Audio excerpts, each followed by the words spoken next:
I did not speak from the pulpit or endorse people from the pulpit or tell the church what I thought they should do by way of voting. I would never do that because I wanted to keep the good news, untainted.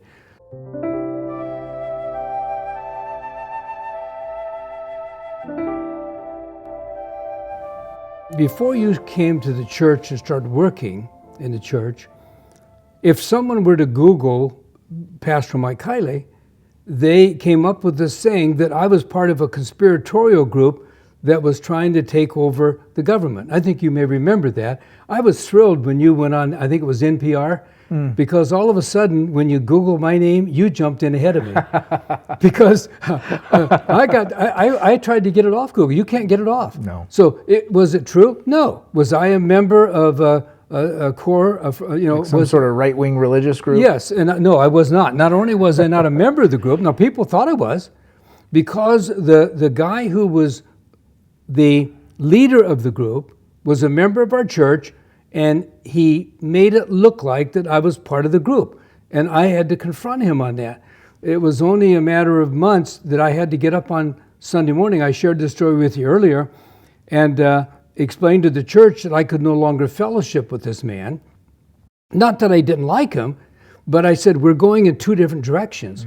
He was more what I would call politically motivated and almost militant, where my belief was keep the politics out of the gospel and keep the people in the church following Jesus, the good news. That was always what I did. I was never, ever a part of a political group. I remember when in 1997, I agreed to step in and help turn around the Thomas Kincaid Media Arts Corporation. He was a member of our church at the time, and I really enjoyed the one attorney that I worked with there. There were several attorneys I worked with. One of them was jaded when it comes to Christianity.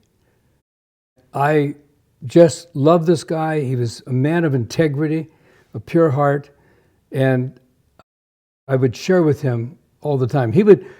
I would come into the office and he would say, Mike, he says, do you know what they're saying about you out there in the public? I said, Jay, I don't know what they're saying and I don't want to know. And he said, well, why aren't you going to do something about it? I said, no. I said, because the day that I look at what they've said is the day it'll probably upset me. To this day, I have no idea what they were saying. But I do know this.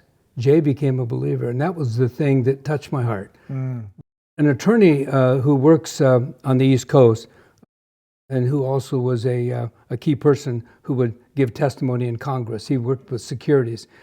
It was a very interesting conversation. He stayed at our home one night, and he said, Mike, he said, do you know that what really brought Jay to the Lord? I had no idea. He said, he just watched you.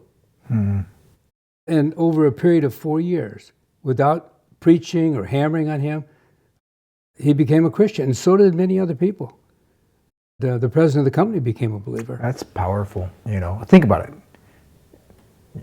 Whatever you've seen me do, right? Practice those things. There's a sense in which it's, wow, is there anything more powerful than spending 4 years of your life with someone who really believes and trusts in God and loves people and hopes in God? I mean, the disciples were walking with Jesus for 3 years, and Euodia and Syntyche were in ministry with Paul for I don't know how long, but months or years. And then in this case, right, there's nothing more powerful than living alongside of somebody who really is walking with faith, hope, and love. That's pretty powerful. Well, I'll tell you what, the scriptures need to come alive in our hearts. And when the Holy Spirit enlightens us and brings it to the forefront of our minds, claim it, own it, for the purpose of glorifying God.